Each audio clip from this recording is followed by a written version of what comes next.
My name is Rebecca Wilson, and on a melancholic autumn day, precisely at 38 years old, I found myself standing in the hushed, somber confines of my mother's funeral, a knot of apprehension tightening in my stomach. Every fiber of my being was braced for the inevitable, dreaded moment my younger sister, Stephanie, would make her entrance. 6 arduous years had slowly, painfully, unwound since she had orchestrated the theft of Nathan, my millionaire fiancé, the very man with whom I had meticulously planned to intertwine the entirety of my future. In all that time, I had not laid eyes on either of them, deliberately avoiding any place or occasion where our paths might intersect.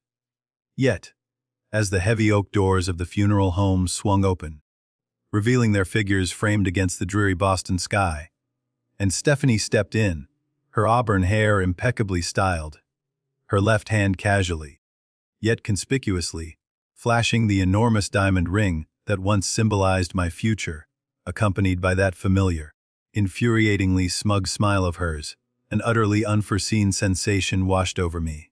It wasn't the searing pain or explosive anger I had anticipated. Instead, an almost unsettling, profound calm settled deep within my core. It was a chilling clarity, a quiet sense of control. She, in her glittering display of supposed happiness, had absolutely no inkling of the profound, transformative shift that had occurred within me, nor the startling, life-altering revelation that awaited her. She had no idea whatsoever who, or rather what, was about to meet her gaze, fundamentally altering her carefully constructed world. Before I delve into the dramatic moment, my sister's face blanched to the color of stark white paper. Upon realizing the identity of the man I had married, allow me to invite you into my world. Please, let me know where you're watching from in the comments below, and don't forget to hit that subscribe button to join me on this intricate, often challenging, but ultimately empowering journey. Our mother, Eleanor, had always been the steadfast, resilient glue that held the intricate tapestry of our family together. Growing up in a modest yet meticulously kept suburban home nestled just outside the bustling, historic heart of Boston, she was the unwavering beacon who instilled in me the enduring lessons of true strength and quiet dignity. We shared an unshakable, profoundly special bond, one that only deepened and solidified with each passing year, as I transitioned from childhood into adulthood. Even after I spread my wings, moving into my own chic apartment in downtown Boston, and diligently building my burgeoning career as a marketing executive, our connection remained paramount. I called her almost every single day, sometimes twice, sharing the mundane and the magnificent, seeking her counsel and offering my own. She was unequivocally my most trusted confidant, my most astute advisor, and, without a shadow of a doubt, my biggest, most enthusiastic cheerleader, celebrating every small victory and soothing every minor defeat. When, a mere 8 months prior, the devastating news of her stage 4 pancreatic cancer diagnosis landed like a crushing blow, I felt my meticulously constructed world begin to crumble, fragmenting into a million pieces around me. Despite the aggressive, grueling treatments she bravely endured, and the unwavering hope we clung to, we both silently understood, with a painful clarity, that time was irrevocably limited. Yet, Mother faced her brutal diagnosis with a remarkable, almost superhuman grace and an unparalleled serenity that defied the agony she must have been experiencing. Her primary concern, her singular focus, remained steadfastly on her family's welfare and emotional well-being, rather than on her own escalating suffering. Her final weeks were miraculously peaceful, enveloped by the warmth and comforting presence of loved ones in the very home where she had lovingly raised us, nurturing our dreams and mending our childhood scrapes. She slipped away gently, her fragile hand cradled securely in mine, having extracted from me a solemn promise to, eventually, find profound peace and genuine happiness in my own life, no matter the obstacles. 6 years earlier, when I was a vibrant 32-year-old, my life, at least on paper, appeared to be nothing short of perfect. I had cultivated a thriving career, surrounded myself with a vibrant circle of loyal friends, and owned a beautifully appointed apartment overlooking the city skyline. And yet, despite all these external markers of success, an almost imperceptible void lingered, a persistent, gnawing sense that something fundamental was still missing. My weeks were a blur of 60-hour work sprints, and while I dated occasionally, nothing ever progressed beyond casual encounters, nothing serious enough to truly stick or capture my deeper interest. Then, one fateful evening, at a bustling charity gala, through the warm introduction of my vivacious college friend, Allison, I met Nathan Reynolds. Nathan was undeniably charismatic, with a smile that revealed perfectly aligned, gleaming teeth and an aura of self-assured confidence that seemed to effortlessly fill any room he entered. A self-made tech millionaire at a surprisingly young 36. He possessed the kind of captivating success story that glossy business magazines eagerly clamored to feature, a testament to his ambition and drive. Our connection was immediate, almost palpable, sparking with an effortless ease. We discovered a shared, profound love for abstract art, a mutual wanderlust for exotic travel, and an unwavering commitment to ambitious, far-reaching goals. After our very first date, a lavish affair at an exclusive restaurant, boasting breathtaking panoramic views of Boston Harbor, I practically floated home. The moment I called my mother, my voice trembling with a mixture of excitement and disbelief, I knew. "Mum," I gushed, unable to contain my joy. "I've met someone truly special." Our relationship, fueled by an undeniable chemistry and shared aspirations, progressed with remarkable speed. Weekend getaways to the picturesque Martha's Vineyard, private box seats at captivating symphony performances, and intimate, candlelit dinners at Boston's most sought-after establishments quickly became our cherished routine. Nathan was incredibly attentive and exceptionally generous, always remembering the smallest details, and frequently surprising me with thoughtful, often extravagant, gifts, meticulously planning elaborate dates that felt like scenes from a romantic movie.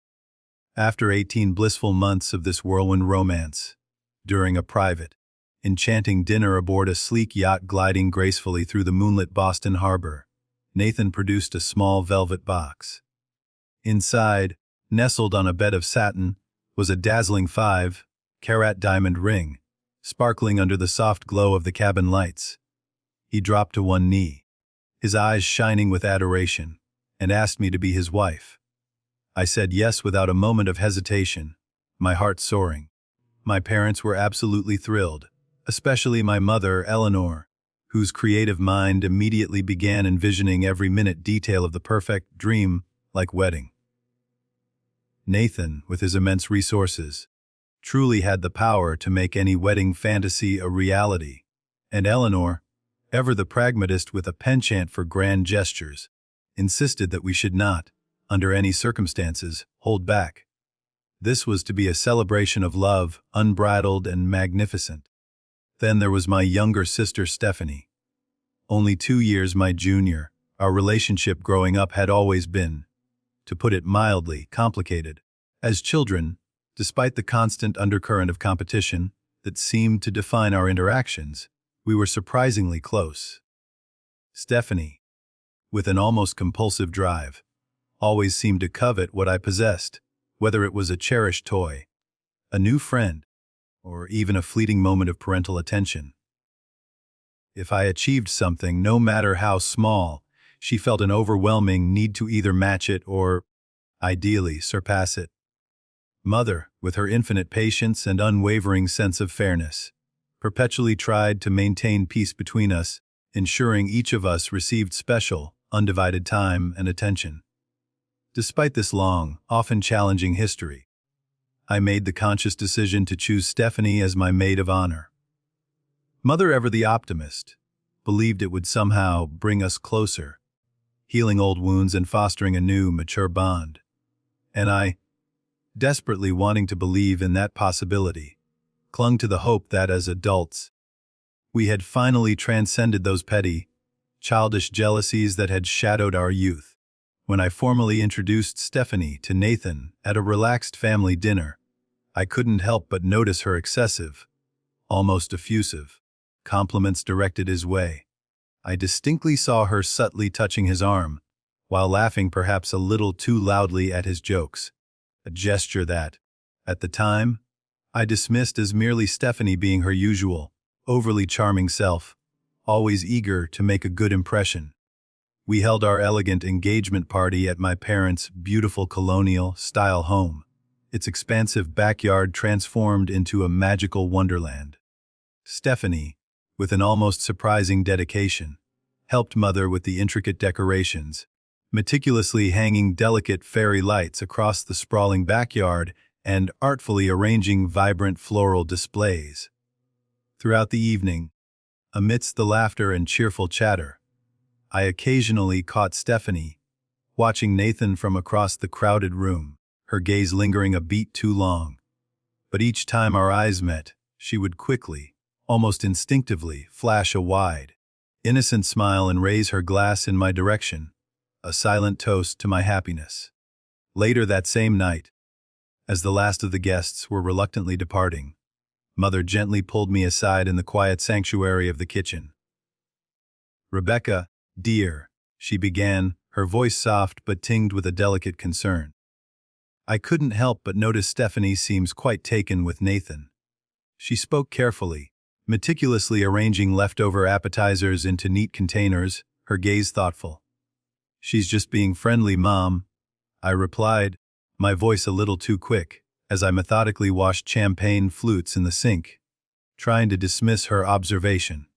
"Besides, she's still dating that pharmaceutical rep, Brian, isn't she?" Mother nodded slowly, but her expression remained unconvinced, a subtle furrow between her brows betraying her unspoken worries. "Just be careful, honey," she cautioned, her hand briefly resting on my arm. "You know how your sister can get when you have something she truly admires." I leaned in, kissing her cheek reassuringly, and assured her, with a conviction I didn't entirely feel, that everything was fine. "We're adults now, Mom. Stephanie's happy for me. I'm sure of it." How painfully, devastatingly wrong I was. The innocence of that belief would soon be shattered beyond repair.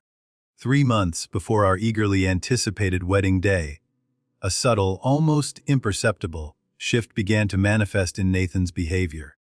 He started working later and later, his presence in our shared life gradually diminishing, often answering hushed texts at odd, late night hours, always with the convenient excuse of needing to cater to international clients.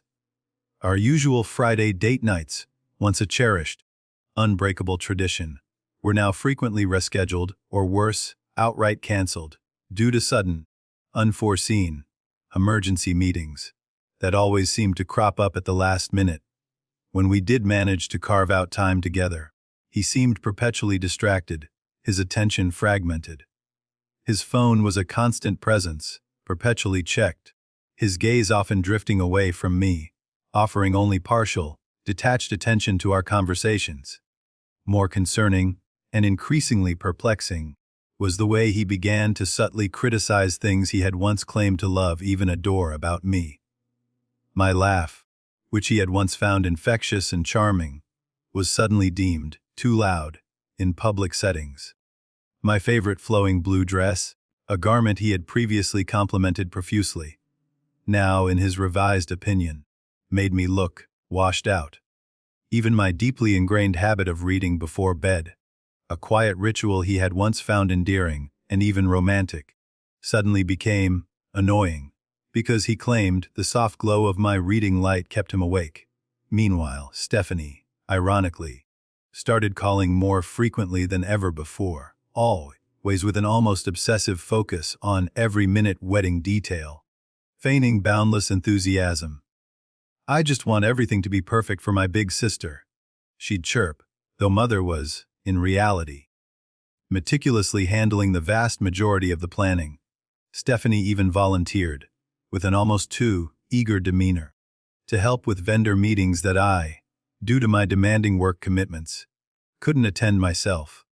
One particularly busy Thursday evening, Nathan and I attempted to have dinner at an upscale Italian restaurant downtown. The atmosphere was intimate, but the tension between us was palpable. He barely made eye contact, his gaze flitting around the room, responding to my attempts to share stories about my day and work with clipped, one-word answers. When his phone buzzed for the 5th time, its insistent vibration breaking the fragile silence, I felt my carefully constructed patience snap. Is there something more important happening elsewhere, Nathan? I asked, struggling to keep my voice light and composed, despite the growing, suffocating irritation coiling in my gut. Sorry, just work stuff, he muttered, almost defensively, placing his phone face down on the table with a dismissive gesture. You know how it is before a big product launch. Later that week, as I was dutifully doing laundry, folding his shirts, I discovered an unfamiliar perfume scent clinging stubbornly to Nathan's collar. It was distinct, unmistakably floral and heavy, nothing at all like the subtle, fresh scent of my own perfume. When confronted, Nathan, with a practiced smoothness, explained that he'd been in meetings all day with a potential investor, a woman named Rebecca Mills, who, he claimed, apparently wore overpowering perfume, and had hugged him goodbye. The explanation, while somewhat theatrical, seemed plausible enough in the moment. I wanted desperately to believe him, to dismiss the nagging suspicion that had begun to take root. I confided my escalating concerns to my friend Allison over coffee the next morning, hoping for reassurance. Every relationship gets a little jittery before the wedding, Allison said, stirring her latte with a comforting, familiar gesture. Parker and I fought constantly the month before our wedding, and now we've been married 5 years, happier than ever. Her words were meant to soothe, but the tight, persistent knot in my stomach refused to dissolve, growing heavier with each passing day. Mother, with her acute intuition, noticed my deepening anxiety during our weekly lunch. You seem distracted, sweetheart, she observed gently, reaching across the table to tenderly touch my hand. Wedding stress. Or is it something else entirely? I forced a brittle smile, trying to project an image of effortless control. Just busy with the final arrangements, Mom. Everything's fine. But everything, profoundly, wasn't fine. I started making a concerted effort, perhaps even overcompensating, thinking that maybe I had inadvertently been taking Nathan for granted. I booked a luxurious spa day, bought new, alluring lingerie, and diligently tried cooking his favorite elaborate meals.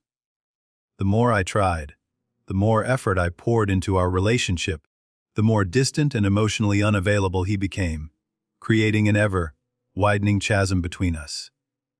Then came the cake tasting appointment, an event Nathan had genuinely seemed to be looking forward to for weeks, eagerly discussing flavors and designs. That very morning he called, his voice laced with feigned regret, claiming an unexpected urgent meeting with investors. Stephanie can go with you, he suggested, his tone too casual. She knows my preferences anyway. When I hung up the phone, a cold, sickening wave washed over me. How did my sister know my fiancé's cake preferences better than I did, his own future bride? Still, desperate for any semblance of normalcy, I grudgingly accepted her offer to join me. The very next day, as I meticulously cleaned Nathan's car in preparation for a dinner party, a small, glittering object caught my eye. Wedged deep between the passenger seat and the center console, almost deliberately hidden, was an earring. A delicate, dangling silver earring with a tiny, distinctive sapphire stone. I immediately recognized it with a jolt of ice, cold dread. It was Stephanie's. My sister had worn those exact earrings to my engagement party, a cherished gift from our grandmother. When I showed Nathan the incriminating earring that evening, holding it out wordlessly on my palm, his face remained perfectly, unnervingly composed, not a flicker of surprise or guilt. Oh, your sister must have dropped it when I gave her a ride to the florist last week," he said smoothly, his voice devoid of any hesitation. "She mentioned losing an earring." My voice was barely a whisper, thick with unspoken questions. "You never told me you drove Stephanie to the florist." He shrugged, a practiced, dismissive gesture. "Didn't I? It must have slipped my mind. It wasn't important. When I called Stephanie, her explanation chillingly matched his perfectly, almost too perfectly." "Oh, thank goodness!" "I've been looking everywhere for that earring," she chirped, her voice light and innocent. "Nathan was kind enough to drive me since my car was in the shop. That night, sleep became an impossible luxury." My thoughts raced, a relentless torrent of questions and doubts swirling through my mind. Had they rehearsed their stories, perfecting every detail of their deceit? Was I succumbing to a crippling paranoia? My weight began to drop precipitously from the sheer stress, and dark, shadowed circles formed beneath my eyes, betraying my exhaustion. I started seeing a therapist in secret, desperate for an outlet, without breathing a word to Nathan. 3 weeks, a mere 21 days, before the grand wedding day, Nathan dropped another bombshell. He suggested we postpone the wedding. "I'm worried about you, Rebecca," he said, his voice laced with what sounded like concern, though his eyes remained strangely vacant. "You're not yourself lately. Maybe we're rushing things." I broke down then, my carefully constructed composure crumbling, begging him, tears streaming down my face, to tell me what was truly wrong, what I had done to cause this shift, how I could possibly fix it. He held me, his embrace distant and mechanical, assuring me in hollow tones that everything was fine, that I had done nothing wrong. But his eyes, I remember distinctly, were empty, devoid of any genuine emotion. That very night, I woke abruptly at precisely 3 a.m, a deep-seated unease pulling me from sleep. Nathan's side of the bed was empty, the sheets cool beside me. From the hallway, I heard the faint murmur of his hushed voice, emanating from the guest bedroom. "Not now," he whispered urgently. "She'll hear us. I know. Soon, I promise." The words, though vague, sent a fresh wave of nausea through me. The next day, a cold, steely resolve settling in my heart, I decided to surprise Nathan at his high-rise office with lunch, hoping to catch him off guard, to find the truth that had become so elusive. My father, Thomas, called just as I was leaving my apartment, his voice gruff with paternal concern. "Rebecca, are you eating properly? Your mother says you've lost too much weight. We're concerned." "I'm fine, Dad." "Really?" I lied, my voice attempting a cheerfulness I didn't feel, just pre-wedding jitters. "I'm actually bringing Nathan lunch right now." "Good," he rumbled. "That boy better be treating my daughter like a queen." If only he knew the painful, ugly truth. The security guard at Nathan's sleek office building, who recognized me from countless previous visits, waved me through with a familiar, friendly smile. On the elevator ride to the 12th floor, I nervously checked my reflection in the mirrored wall, trying to smooth away the worry lines that had etched themselves between my eyebrows, aging me beyond my years. The lunch bag clutched tightly in my hand contained Nathan's favorite sandwich from the upscale deli across the street from my own office. A small gesture of affection I hoped would soften him, make him open up. When I reached the reception area, Nathan's secretary, Margot, a prim woman with sharp eyes, looked up from her computer, her eyes widening perceptibly with surprise at my unexpected appearance. "Rebecca, we weren't expecting you today," she stammered, her gaze flickering nervously towards Nathan's closed office door, then back to me. "Nathan is, in a meeting right now." "That's okay," I said, lifting the lunch bag with a forced casualness. "I just brought him lunch. I can wait." Margot stood up quickly, her movements almost frantic, stepping directly into my path. "Actually, he specifically asked not to be disturbed," she said, her voice laced with an undeniable urgency. "Perhaps I could let him know you're here, and he can call you later." Something in her overly nervous manner, her evasive gaze, definitively triggered my deepest suspicions. Eyes he alone in there, Margot. My voice was low, laced with an authority that surprised even myself. Her hesitation, a telling pause that stretched into an eternity, told me everything I needed to know, before she even uttered a single word. Before she could compose herself to respond, I walked purposefully past her, my heart pounding a frantic rhythm against my ribs, and pushed open Nathan's office door. The scene that unfolded before me burned itself into my memory forever, an indelible, searing image.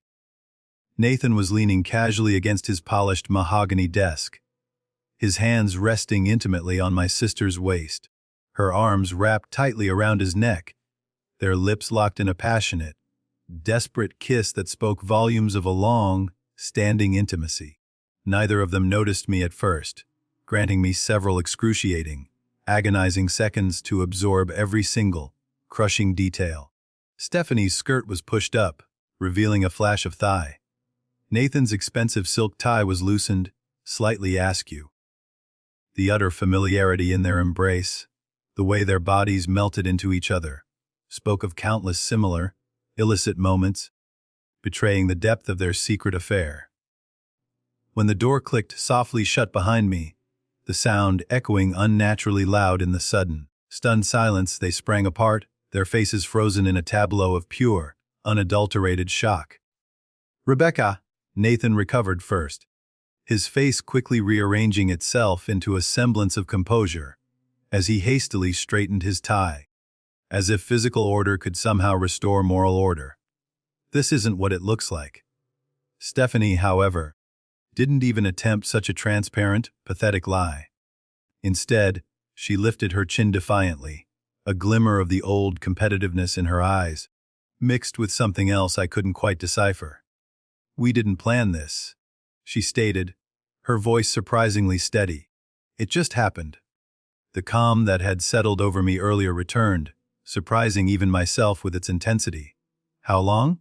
I asked, my voice eerily steady, devoid of the trembling I felt inside. Nathan glanced nervously at Stephanie, then back at me, his eyes pleading. "Rebecca, let's discuss this privately, please." "How long?" I repeated, my voice a quiet, insistent steel. "For months," Stephanie answered, her gaze unwavering, almost challenging. "Since the engagement party." "For months." Nearly half of our engagement. While I had been meticulously selecting elegant wedding invitations and agonizing over delicate floral arrangements, they had been systematically, ruthlessly betraying me, constructing a house of cards on the foundation of my trust.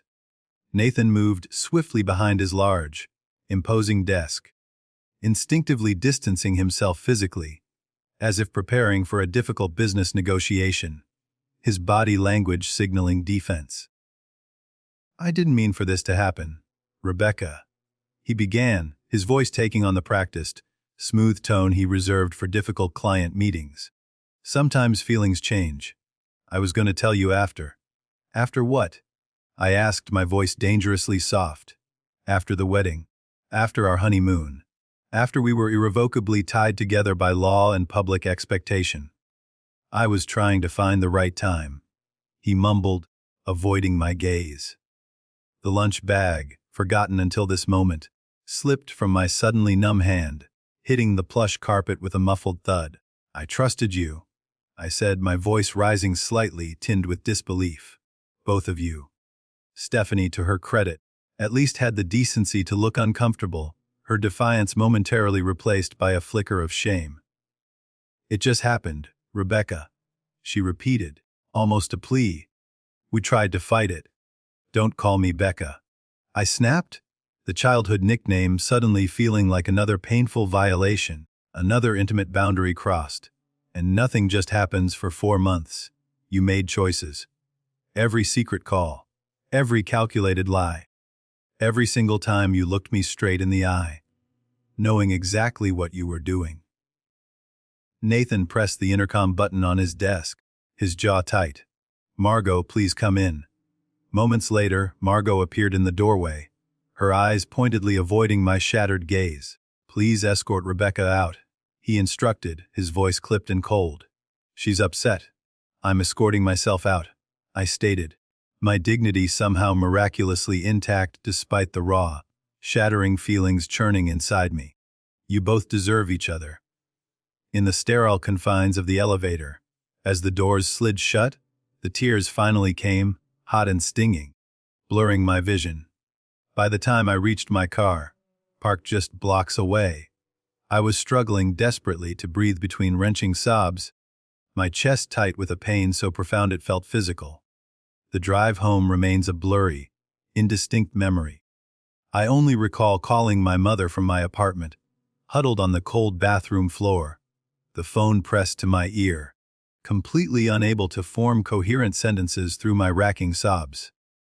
Mother and father arrived within the hour, using their emergency key to enter when I, paralyzed by grief, couldn't bring myself to open the door. Mother held me tightly, her embrace a warm, anchoring presence, while I, between shuddering breaths, recounted every excruciating detail of the betrayal. Father, meanwhile, paced the living room, his face growing redder and redder with each new, painful revelation. "I'll kill him," he muttered, clutching a hand over his heart, his voice thick with furious disbelief. "Both of them." "Thomas, your blood pressure." Mother warned, though her own face was etched with an equal, searing fury. The next few days passed in a haze of raw pain and shock. Mother, with her practical, gentle efficiency, helped me make the agonizing phone calls to vendors, canceling every last wedding arrangement we had so lovingly planned. Father, meanwhile, took charge of the cold, impersonal financial aspects of the breakup, dealing with the legalities.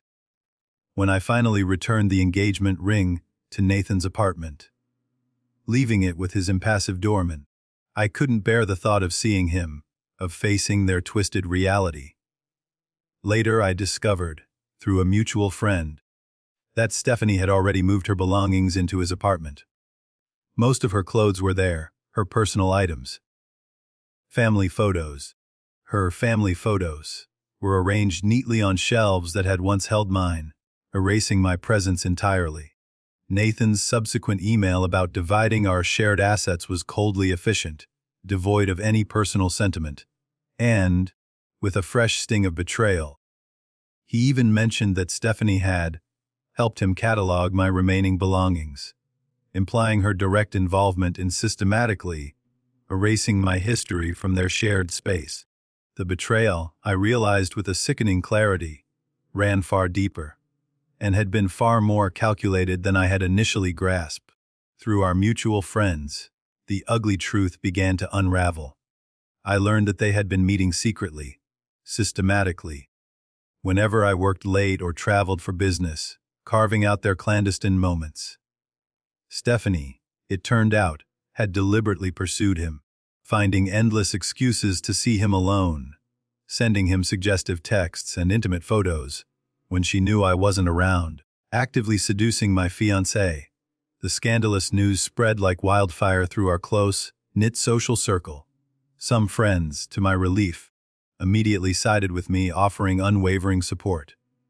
Others, however, shockingly sided with Nathan, citing his considerable influence and power in the Boston business community, their loyalty shifting with the prevailing winds of advantage. Several acquaintances, with a sickening retrospective clarity, even admitted they'd noticed the intense flirtation between Nathan and Stephanie, but hadn't wanted to get involved. Their cowardly silence, their passive complicity, stung almost as much as the initial, devastating betrayal itself. Mother, in those dark, desolate months, became my absolute lifeline, my unwavering anchor in a storm of grief and confusion.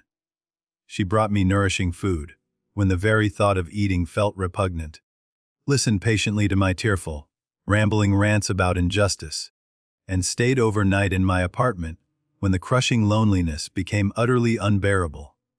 She tried repeatedly, with a gentle persistence, to mediate between Stephanie and me, hoping to bridge the chasm that had opened between us. She would invite us both to family dinners that, without fail, inevitably ended in tense, suffocating silence or bitter, unresolved arguments.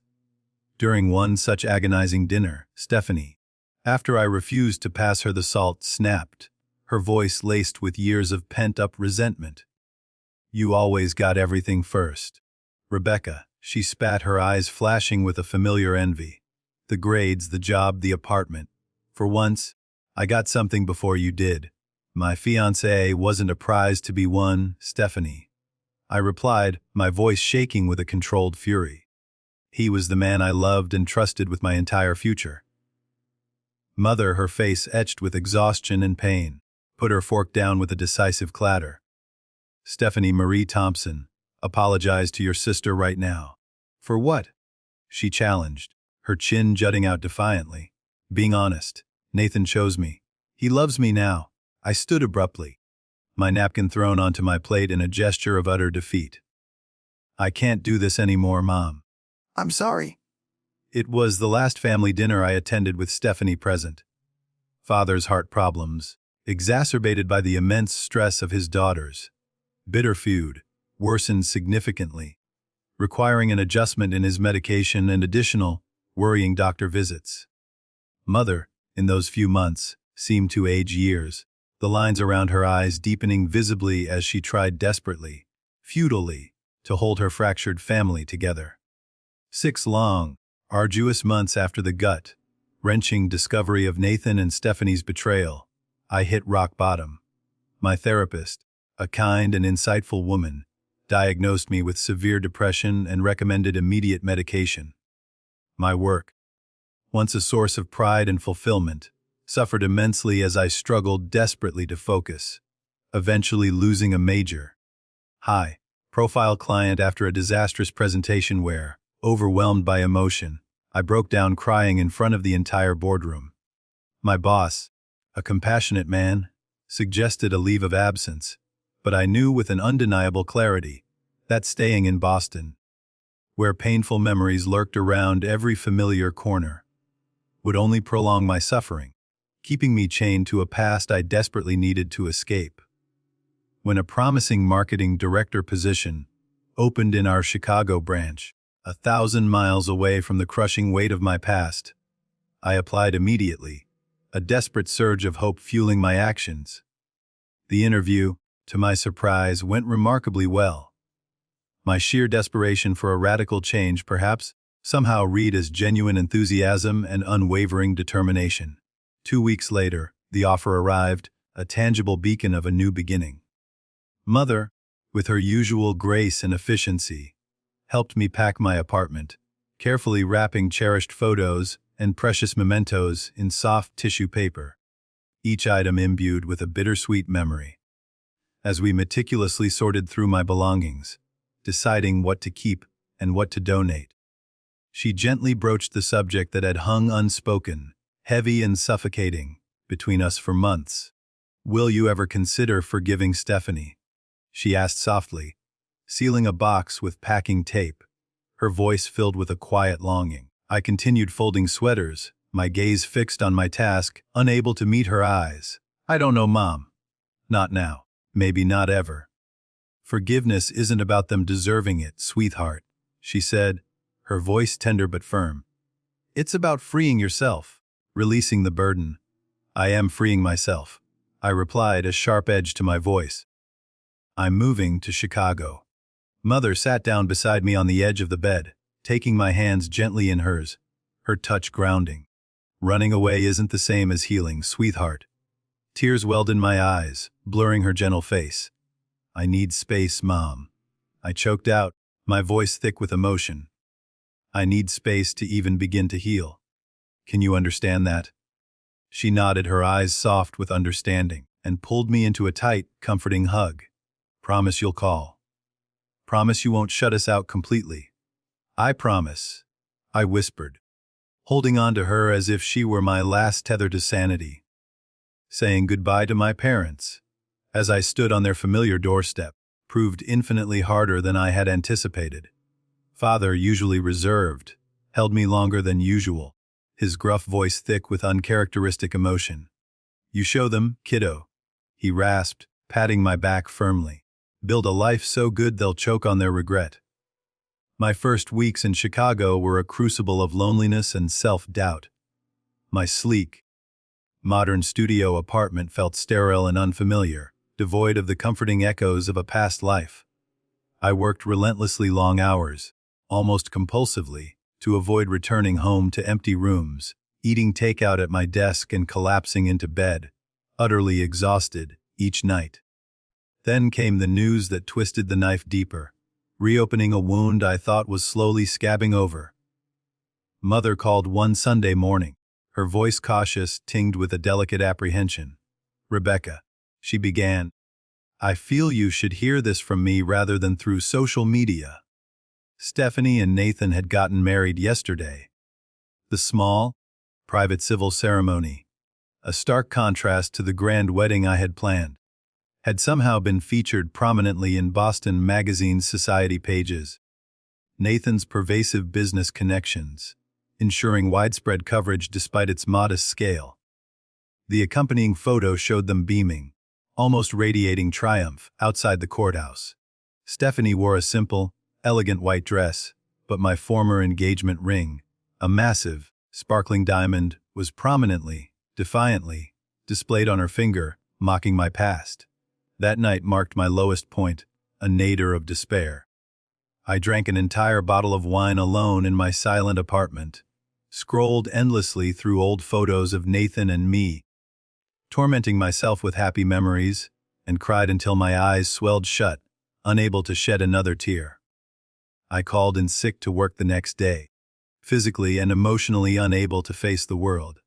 But something, a subtle yet profound shift, occurred during those dark, solitary hours. As the first gentle light of morning filtered through my blinds, painting the room in soft hues, I made a firm, unequivocal decision. This, I vowed, would be the last day I allowed them to wield power over my happiness, over my very existence. I deleted all photos of Nathan from my phone, walked both him and Stephanie on social media, cutting them out of my digital life, and took a long, hot shower, imagining my pain, my anger, my grief washing away, swirling down the drain with the steam. At work, fueled by a renewed, almost fierce determination, I threw myself into projects with a singular, laser-like focus.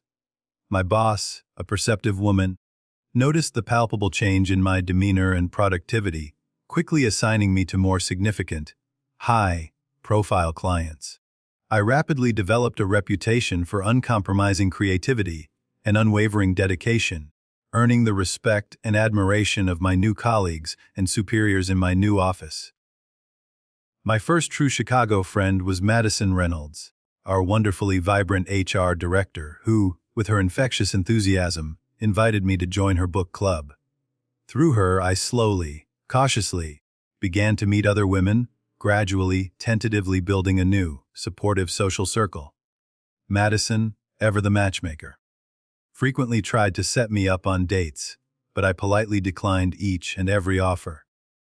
The very thought of romantic vulnerability, of exposing my heart again, was still utterly terrifying, a fear deeply ingrained by past trauma. About 4 months into my Chicago life, a significant opportunity arose. I was sent to a prestigious technology conference in San Francisco to represent our company, a testament to my burgeoning success. On the second evening, I attended a business dinner with several potential clients. Finding myself seated next to Zachary Foster, a distinguished tech investor and entrepreneur who had recently relocated from Seattle. Zachary was different from Nathan in every conceivable way, a refreshing antithesis. Where Nathan had been flashy, overtly charming, and somewhat performative, Zachary was understated, genuinely authentic, and possessed a quiet, almost magnetic confidence that drew people in, without ever demanding attention. When he spoke about his work, his passion was evident, clear in his eyes, but it was never boastful or self-aggrandizing. He listened intently, asked thoughtful, insightful questions, and seemed genuinely interested in my answers. He asked for my business card after dinner, and I gave it to him without any expectation, simply enjoying the stimulating conversation.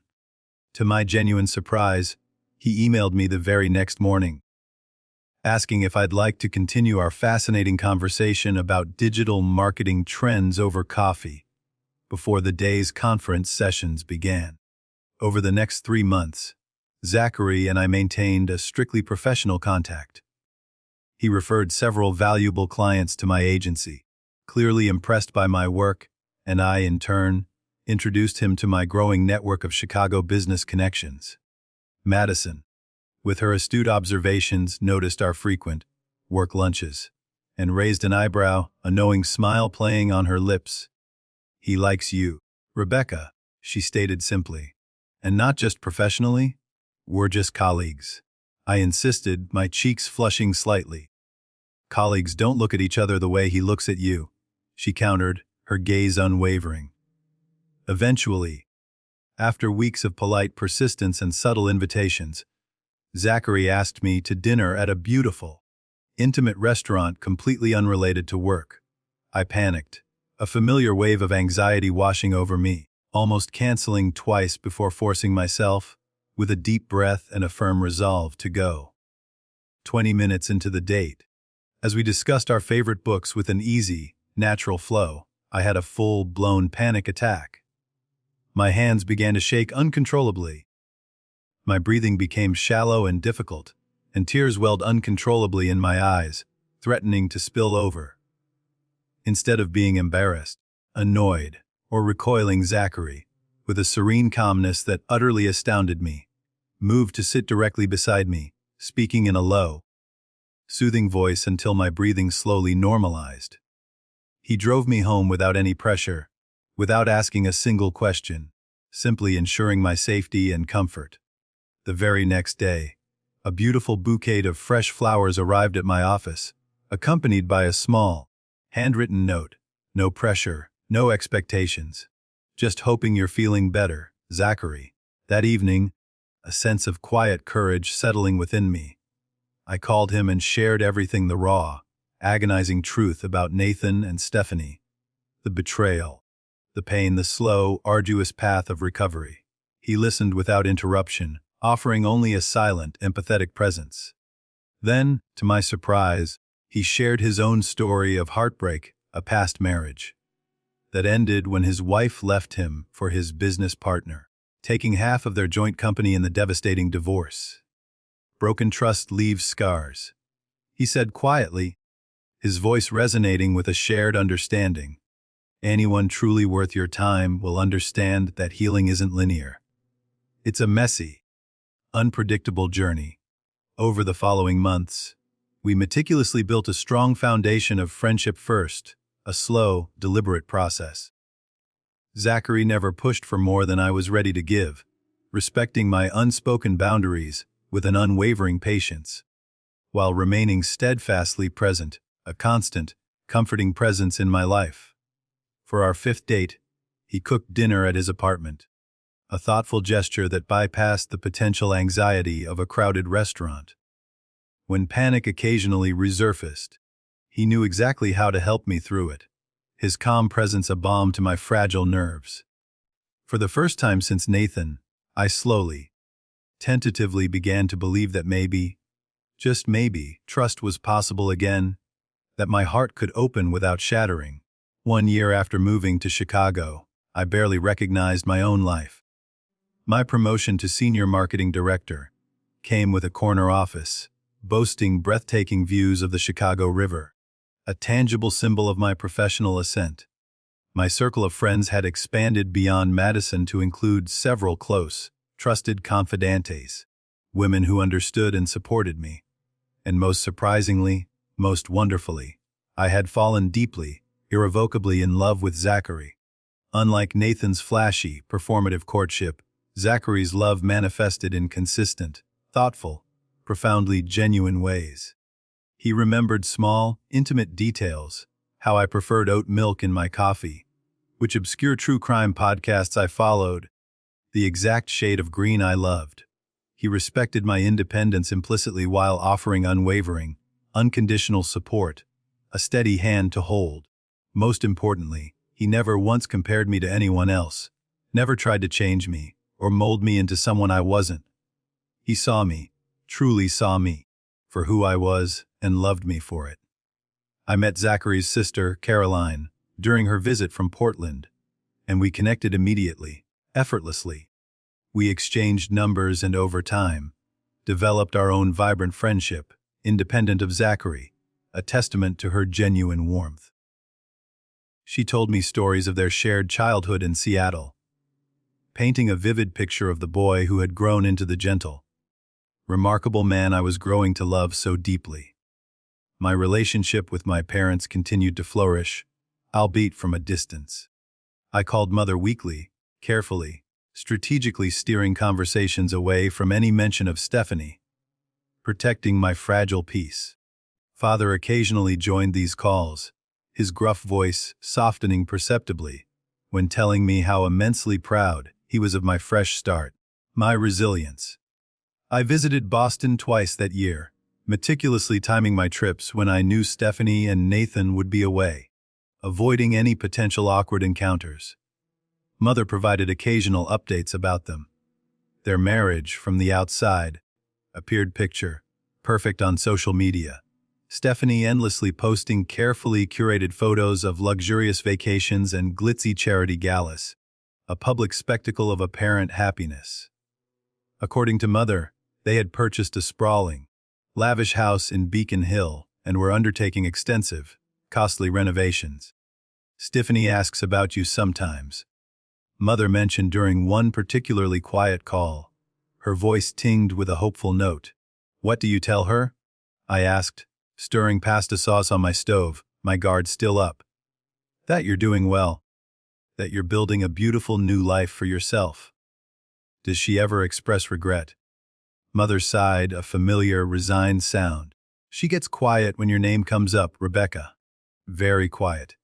My therapy continued in Chicago, my new therapist, an empathetic guide, helping me to deeply process the lingering pain of the betrayal and to slowly, painstakingly, build healthier relationship patterns. I learned to recognize my emotional triggers and to communicate my boundaries effectively, clearly. Gradually, imperceptibly at first, the nightmares about Nathan and Stephanie faded, replaced by peaceful sleep. In June, Zachary surprised me with a romantic weekend trip to Michigan's picturesque wine country. We stayed at a charming bed and breakfast, surrounded by sprawling vineyards, spent idyllic afternoons wine tasting under the warm sun, and magical evenings watching the sunset paint the sky in fiery hues over the tranquil expanse of Lake Michigan. For the first time in years, I felt completely present, utterly happy, without the suffocating shadow of past betrayal hanging over me. On our last evening, as we strolled leisurely through a fragrant garden filled with early summer blooms at the Chicago Botanic Garden, Zachary stopped beneath a beautiful trellis covered in climbing roses, their delicate scent filling the air. Rebecca, he said, his voice soft, taking both my hands gently in his. This past year, knowing you, truly knowing you, has been the greatest gift of my life. When he knelt, producing a small velvet ring box from his pocket, a brief, sharp flash of panic momentarily coursed through me. Images of Nathan's ostentatious proposal, of the subsequent heartbreak, threatened to overshadow this precious, perfect moment. But looking into Zachary's eyes, I saw only unwavering sincerity, profound love, and a quiet patience. I'm not asking for an answer today, he said, as if reading my subtle hesitation, understanding my past trauma without words. I just want you to know that whenever you're ready, whether that's tomorrow or next year, I'll be here, steadfastly. Tears, but not from fear or pain, filled my eyes, overflowing onto my cheeks. Yes, I whispered, my voice thick with emotion. I'm ready now. Yes. The ring was nothing like the ostentatious, flashy diamond Nathan had given me. It was a simple, elegant emerald stone flanked by two small, sparkling diamonds on either side, understated and beautiful, perfectly reflecting the quiet, profound elegance of our relationship. That night, overflowing with joy, I called my parents with the wonderful news. Mother cried happy tears, her voice choked with emotion. He sounds wonderful. Darling, when can we meet him? Soon, I promised. Very soon. We planned a small, intimate wedding with only 30 cherished guests, at a historic, charming Chicago venue, opting for substance over spectacle. At Mother's gentle urging, a symbolic gesture toward healing and reconciliation, I sent Stephanie an invitation, more as an olive branch than with any genuine expectation of her attendance. Her response came via email, brief and undeniably cold. Congratulations on your engagement. Unfortunately, Nathan and I have prior commitments on that date. Best wishes for your future. Mother was visibly disappointed, but unsurprised. Give her time, Rebecca, she said softly, ever the optimist. This is progress compared to where you both were. Our wedding day arrived, intimate and joyful, bathed in the soft glow of love and new beginnings. My parents, my cherished new friends, and Zachary's loving family were all in attendance, creating a tapestry of support. Father walked me down the aisle, his arm linked firmly with mine, whispering, "I haven't seen you this happy in years, kiddo." Zachary's vows, heartfelt and personal, acknowledged our journey, the quiet strength of our love. Rebecca, I promise to remember that love is both strong and fragile, requiring care and commitment every single day. I promise to be worthy of the trust you've given me, knowing how precious and hard won that gift is. We built our life together in Chicago, buying a beautiful brownstone that we meticulously renovated together, brick by brick, room by room, transforming it into our sanctuary. My career continued to advance, eventually leading to a coveted vice president position, a testament to my dedication and skill. Zachary's investment firm flourished, expanding its focus to specifically support women-led tech startups, a cause he passionately championed. During a casual dinner with business associates one evening, I overheard something that connected my past directly to my present, a piece of information that clicked into place like a final puzzle piece. A prominent venture capitalist mentioned working with Nathan earlier. Reynolds? Yeah, he and Foster had quite the rivalry in the angel investing space about 7 years back. Foster backed the right startup. Reynolds backed the competitor. Foster's pick got acquired for millions.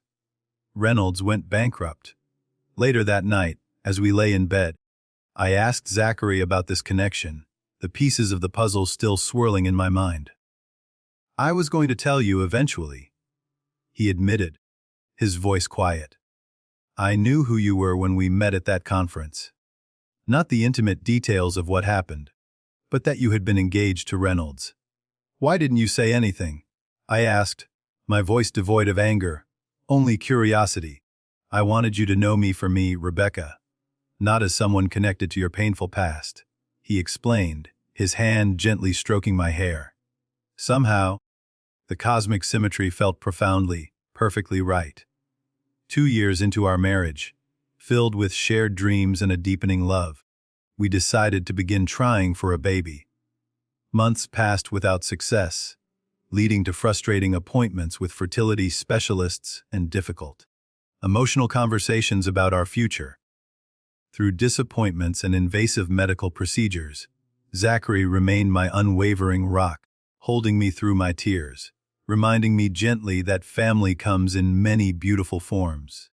Then came the devastating call about Mother's cancer diagnosis, a cruel echo of the past.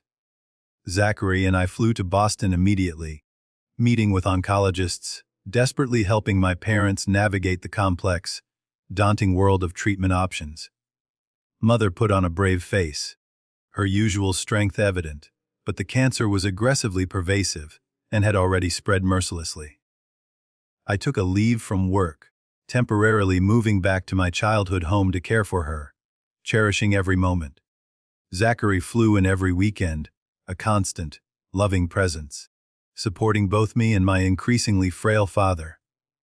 In her final, precious weeks, Mother and I had profound, intimate conversations about life, about love, about the enduring complexities of family. One evening, as I gently adjusted her pillows, she bravely broached the subject of Stephanie, the one lingering wish in her heart. I wish you girls could find peace with each other," she said, her voice weak but imbued with an undeniable determination. "Life is too short for such distance between sisters, Rebecca." "I know, Mom," I replied, swallowing back the bitter tears that threatened to overwhelm me. "Promise me you'll try, Rebecca," she urged, her eyes fixed on mine. "Not for her, but for yourself, and maybe, just a little bit, for your old mother."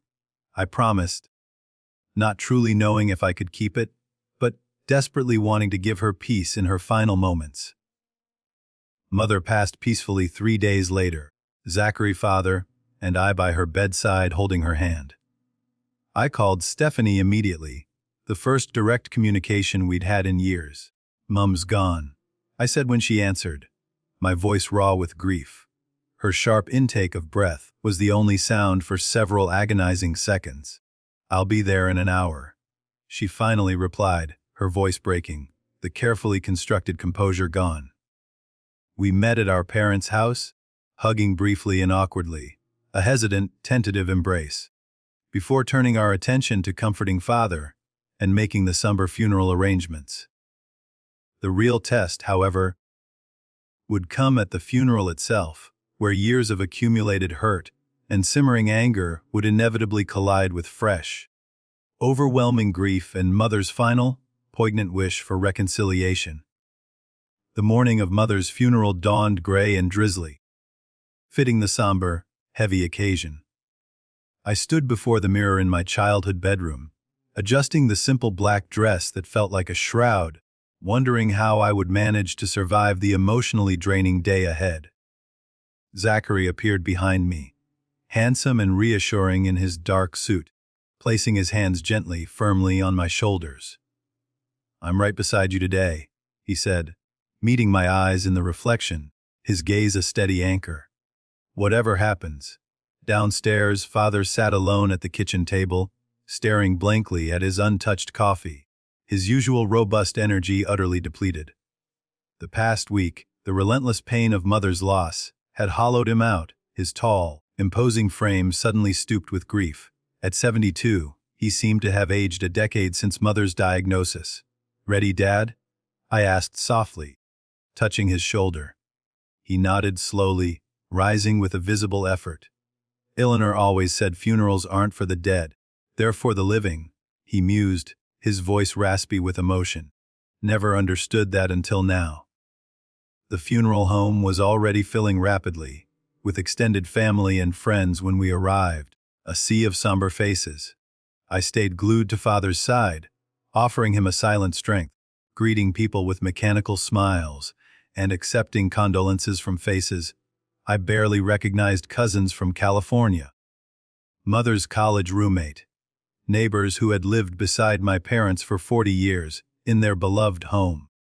"You look just like Eleanor at your age," my great-aunt Patricia said, patting my cheek, her eyes filled with wistful memories. "She would be so incredibly proud of the woman you've become." "How have you been, dear?" asked my mother's friend, Judith, her voice kind. "Eleanor mentioned you moved away." "Chicago, was it?" "Yes, almost 5 years now," I replied, choosing not to add that my sister's brutal betrayal had been the catalyst for the move. As I guided father to his seat in the front row, Zachary moving to his other side, a distinct murmur rippled through the gathering, the quiet hum of hushed whispers. I turned, following the collective gaze, and saw Stephanie and Nathan entering, their appearance causing heads to turn and whispers to spread like wildfire through the room. Stephanie wore an expensive figure, hugging black dress that highlighted her slender figure, her diamond earrings catching the muted light, sparkling conspicuously. Nathan looked distinctly uncomfortable in his perfectly tailored suit, his arm draped possessively around my sister's waist in a show of forced support. Her left hand rested prominently on her purse, the massive diamond engagement ring and matching wedding band, once mine, impossible to miss, a gleaming symbol of their triumph. Father stiffened beside me, a tremor running through his body. "Thomas, breathe," I whispered urgently, concerned for his heart. They made their way slowly forward, pausing to speak with various attendees, offering their condolences and receiving sympathetic glances. I kept my eyes fixed straight ahead, focusing on the large, framed photo of Mother displayed beside her closed casket, her warm, familiar smile easing some of my anxiety, a silent comfort. Eventually, they reached the front row. Stephanie embraced Father, who returned the hug stiffly, his body rigid. Nathan shook his hand, receiving only a curt, almost imperceptible nod in response. "Rebecca," Stephanie said, turning to me, her voice careful, her expression a mix I couldn't quite read. "It's been a long time." "Yes," I replied simply, not trusting myself to utter more words, to betray the torrent of emotions churning within me. Nathan nodded awkwardly, his gaze darting around the room. "Sorry for your loss." Zachary, ever discreet, had stepped away moments earlier to speak with the funeral director, leaving me momentarily, agonizingly, alone with them. Stephanie seized the opportunity. "I need to speak with you privately," she said, her voice low, gesturing toward a small side room used for private consultations. Against my better judgment, driven by a desperate need to avoid a public scene at my mother's funeral, I followed her.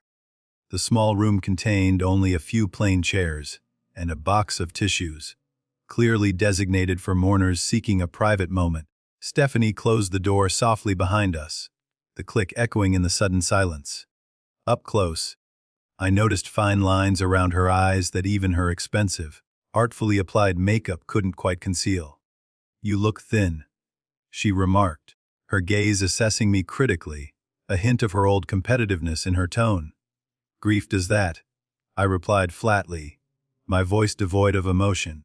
She fiddled with her ring, nervously twisting it around her finger, a habit I hadn't seen in years. "Nathan and I bought a summer house on Cape Cod last month," she announced, her voice tinged with a brittle pride.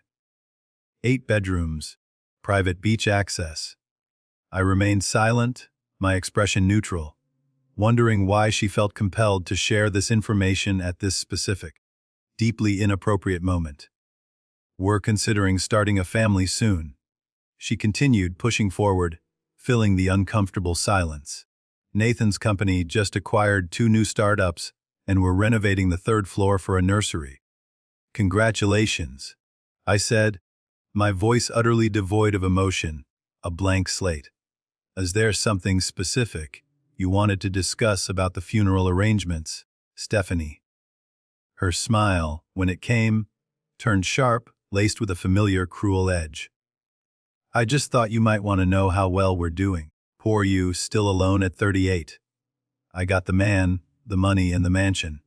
The familiar pain flared briefly, a phantom sensation in my chest, then, surprisingly, quickly subsided. 6 years ago, her words would have utterly devastated me, leaving me crippled. Today, they simply sounded pathetic, desperate, and remarkably hollow. I smiled, a genuine, unforced smile. "Have you met my husband yet?" Her expression faltered, a flicker of genuine surprise in her eyes. Husband? Zachary? I called, opening the door to find him waiting patiently nearby, his presence a comforting anchor. "Come meet my sister." As Zachary entered the small room, Nathan appeared behind him, clearly having been watching our interaction from the main room, his curiosity piqued. When the 2 men, business rivals from a forgotten past, made eye contact, Nathan's face drained of all color, turning white as a sheet, the confident demeanor he usually wore cracking, revealing the vulnerability beneath. "Foster," he stammered, his voice barely a whisper, laced with shock. "Reynolds." Zachary's tone remained professional, but cool, subtly asserting his dominance. "It's been, 7 years? Not since Macintosh acquired Initech, instead of your client CompuServe, right?" Nathan swallowed visibly, his throat working. "You two are married. 2 wonderful years now," I confirmed, slipping my hand into Zachary's, our fingers intertwining, a silent declaration of our unbreakable bond. "Zachary Foster." Stephanie repeated slowly, her mind working, recognizing the name, as in Foster Investments. "The same." Zachary replied, his smile pleasant but firm. Rebecca and I met at a tech conference in San Francisco. Nathan attempted to recover his composure, a desperate scramble for control. Foster, we should catch up sometime. I've been meaning to reach out about potential collaborations. My schedule's quite full. Zachary replied pleasantly but firmly, closing the door on any further business overtures. But you can contact my office if you'd like to schedule a formal meeting. The funeral director appeared then, a timely interruption, informing us that the service was about to begin. As we returned to the main room, a fresh wave of whispers followed us, the connection between Zachary and Nathan clearly known and understood in their shared business circles. We had just settled into our seats when Father clutched his chest, his face contorting in sudden, sharp pain. Dad! I cried out, terror gripping me, as Zachary immediately called for help, his voice calm and authoritative. We swiftly moved Father to a private room. The funeral service temporarily delayed, the quiet crisis creating a ripple of concern through the gathering. A doctor, mercifully among the attendees, immediately examined him, determining it was likely extreme stress and overwhelming grief, rather than another heart attack. Stephanie, to my surprise, followed us, her usual bravado replaced by genuine concern etched on her face. "Is he okay?" she asked, her voice shaking slightly, her eyes filled with rare vulnerability. "Should we call an ambulance?" "The doctor says he's stable," I replied, surprised by her raw sincerity. "Just overwhelmed." For 20 tense, silent minutes, we sat together in awkward, strained silence, united, for the first time in years, only by our shared concern for our father's well-being. When he, with typical stubbornness, insisted on proceeding with the service, we returned to the main room, the brief, shared crisis creating an unexpected, fragile truce between us. The funeral itself was both beautiful and heartbreaking. I delivered a eulogy, my voice trembling but clear, highlighting Mother's boundless kindness, her unwavering strength, and her enduring, unconditional love for her family. When Stephanie rose to speak after me, her turn to honor Mother, she faltered after only a few sentences, her voice cracking, tears overwhelming her facade finally crumbling. Without thinking, acting purely on instinct, I moved to her side, placing a supportive, comforting hand on her back, a gesture of unexpected empathy. "It's okay," I whispered, my voice gentle. "Take your time." She gathered herself, taking a deep, shuddering breath, and completed her tribute to our mother with poignant, humorous stories from our childhood that brought both fresh tears and gentle, knowing laughter from the attendees, a shared catharsis. At the cemetery, a soft, gentle rain began to fall as we laid Mother to rest, the droplets mingling with our tears. I noticed Nathan standing apart from the main group, subtly checking his watch repeatedly, clearly eager to leave. Stephanie, however, remained steadfastly by Father's side, her earlier bravado replaced by genuine, unadulterated grief, her shoulders shaking with quiet sobs. The reception at my parents' house was crowded with well-wishers, a continuous stream of old friends and neighbors bringing casseroles and sharing cherished memories of Mother, their voices filled with affection. Nathan drank heavily, his discomfort evident as several prominent business associates engaged Zachary in animated, enthusiastic conversation, their voices filled with respect and admiration. I overheard fragments of their discussion about Nathan's company struggling significantly with recent acquisitions, their words confirming my suspicions that Stephanie's earlier boasting had been a desperate attempt to cover mounting financial troubles. Throughout the long, emotionally draining day, I maintained the dignity Mother would have expected, focusing steadfastly on supporting Father and honoring her beautiful memory, rather than dwelling on old, festering wounds. As guests began departing, I caught Stephanie watching me from across the room, her expression unreadable, but somehow softer, more vulnerable than before. The day after the funeral, Zachary needed to return to Chicago for an important board meeting. "Are you sure you'll be okay if I go?" he asked, packing his overnight bag, his brow furrowed with concern. "I can reschedule. Dad needs help sorting through Mom's things." I explained, needing to stay longer. "I should stay a few more days. I'll be fine." After seeing Zachary off at the airport, I returned to my parents' house to find Father sitting quietly in Mother's beloved garden, a cherished photo album open on his lap. "She labeled everything," he said, his voice soft, showing me Mother's neat, distinctive handwriting beneath each photo. "Said someday we'd appreciate knowing who was who." That afternoon, I began the painful, poignant task of sorting through Mother's closet, each garment holding a lifetime of memories. Each dress held stories: the vibrant blue, one she wore to my college graduation; the delicate floral print she chose for Sunday brunches; the elegant gray she'd worn to my engagement party. A painful memory now tinged with a new layer of grief. I found myself talking to her as I worked, whispering about my life in Chicago, my fulfilling work, my profound happiness with Zachary, a silent, intimate conversation. In her bedside drawer, nestled beneath a pile of delicate scarves, I discovered a small journal bound in soft, worn leather. Inside, Mother had meticulously written periodic entries over the past decade, a chronicle of her thoughts and feelings. Many entries mentioned her daughters, her unwavering hopes for our reconciliation, her deep sadness at the intractable rift between us. The final entry, dated just 2 weeks before her death, read with a heartbreaking clarity: "My greatest regret is leaving this world with my girls still estranged. Eleanor always fixed things, but I couldn't fix this. I pray they find their way back to each other somehow." The doorbell rang, pulling me abruptly from my raw grief as I wiped away tears. Through the front window, I saw Stephanie standing alone on the porch, no sign of Nathan's car in the driveway. Father had gone to his brother's house for dinner, leaving me to face my sister alone, unprepared.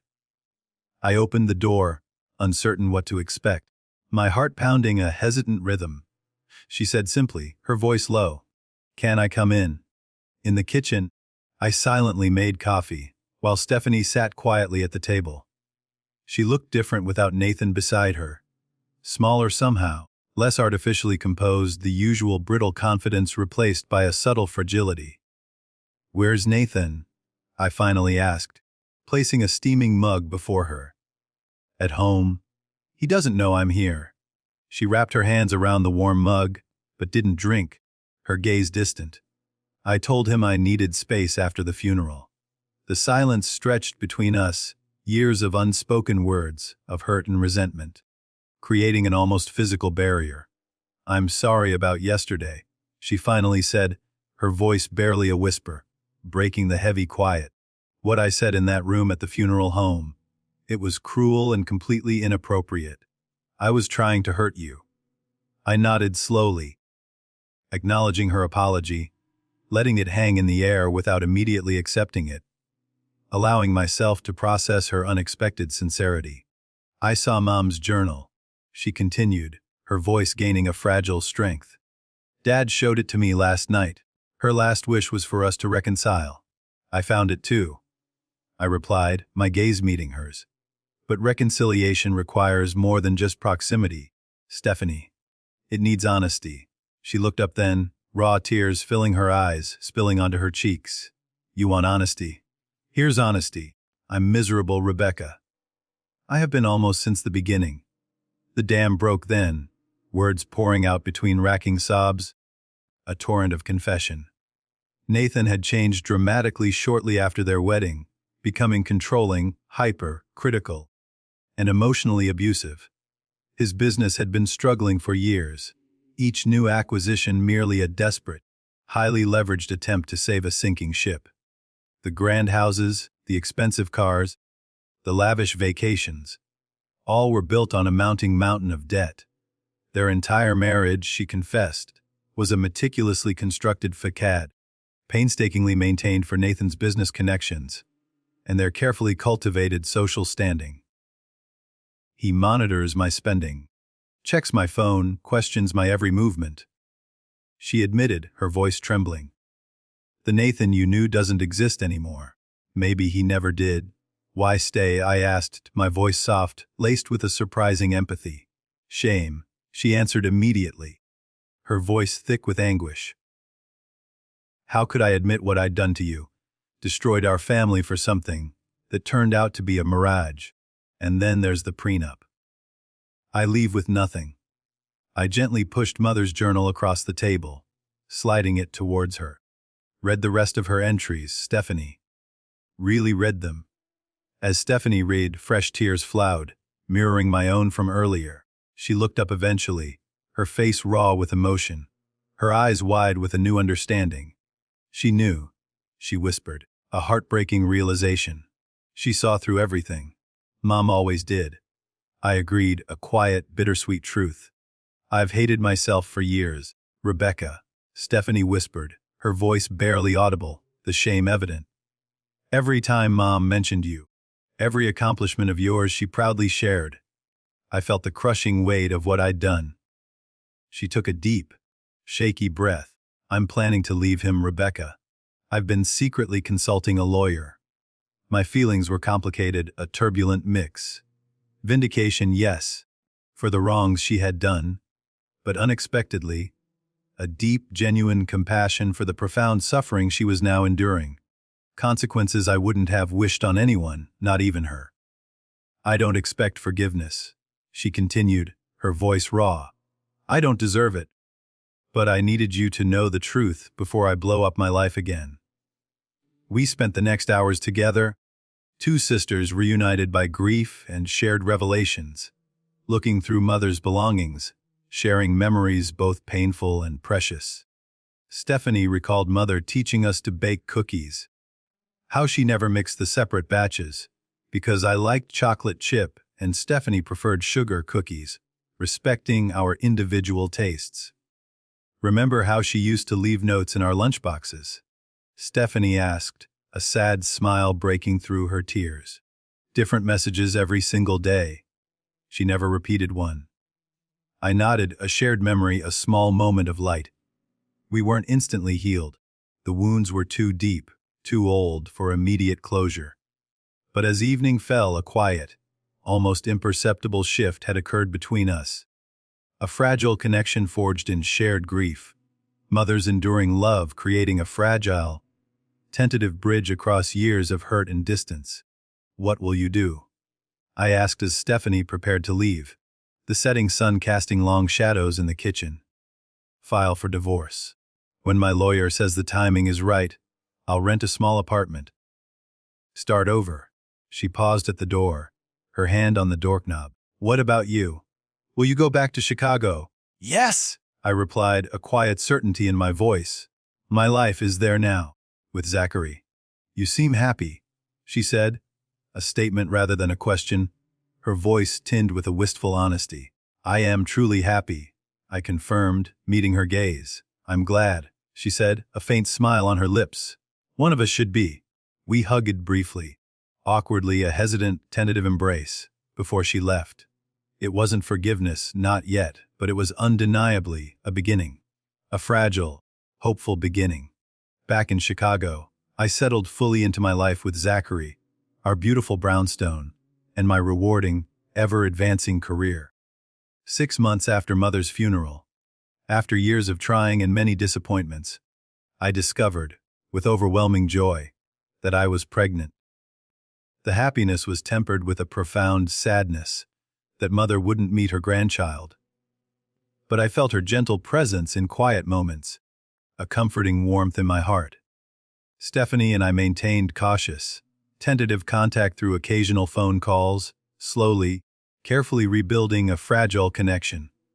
She had successfully filed for divorce and moved into a modest apartment, finding work at a small, independent marketing firm.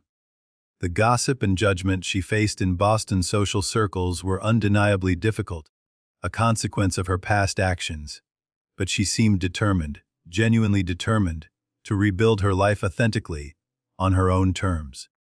The winding path that led me here was never one I would have chosen. Losing Nathan, the man I believed was my future, had seemed like the catastrophic end of my entire world, the unraveling of everything I held dear. But in truth, it had actually been the unexpected, transformative beginning of a far better, richer, and more authentic life. With Zachary, I found not just profound love, but genuine partnership, unwavering respect, and steadfast, unconditional support that lifted me higher. His success never overshadowed mine, but beautifully complemented it. Each of us growing stronger, more resilient, and more fulfilled together. Mother had been absolutely right about forgiveness, being primarily for ourselves rather than for others. The suffocating weight of anger and resentment had lifted gradually, imperceptibly at first, allowing me to finally see my painful past with clarity and newfound understanding, and my future with boundless hope and optimism. The scars remained, a testament to what I had endured, but they no longer defined me, no longer held me captive. As I sat in our softly lit nursery, Zachary meticulously painting the walls a calming, gentle green, envisioning our child's arrival, I thought about the invaluable lessons I would someday share with our little one. How loss, even the most devastating kind, can often lead to unexpected finding, to profound discovery. How endings, no matter how painful, inevitably create essential space for beautiful, transformative beginnings. How the hardest, most challenging moments often, paradoxically, redirect us toward our truest, most authentic path, the one we were always meant to walk. My life had become richer, more vibrant, and more authentic than I could have ever possibly imagined during those dark, desolate days 6 years ago. Not despite the betrayal, but precisely because of how it forced me to rebuild with greater wisdom, intention, and a deeper understanding of what truly matters. Have you ever experienced a painful loss that eventually, miraculously, led you to something far better? Something more profound and fulfilling? I'd love to hear your stories and your journeys in the comments below. And if this journey of resilience resonated with you, please consider subscribing and sharing it with someone who might desperately need to hear that pain doesn't and never gets to have the final word in their story. Thank you for listening, for being here, and remember that sometimes the most difficult, challenging chapters in our lives ultimately lead to the most beautiful, unexpected endings. Leave a comment, hit that like button, and subscribe for more stories of resilience, transformation, and unexpected blessings.